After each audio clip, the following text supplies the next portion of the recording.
จาก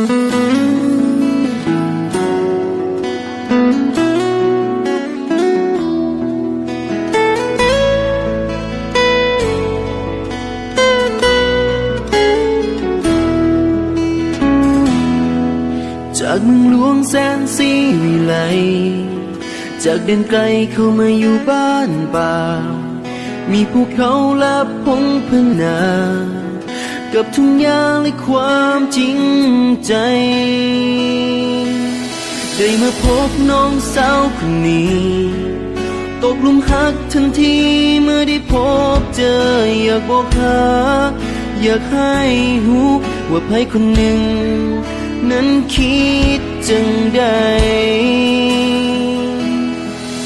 อยากจะบอกว่าคอยหักเจ้าแต่บ่รู้ว่าเจ้าคิดจังใดอยากจะบอกว่าหักเจ้าเหลือหลายหักเจ้าบ่เสื่อมคลายคอยหักเจ้า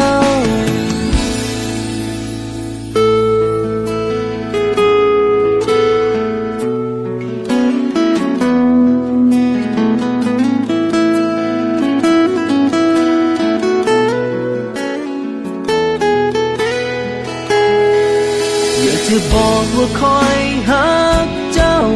แต่บ่รู้ว่าเจ้าคิดจังใด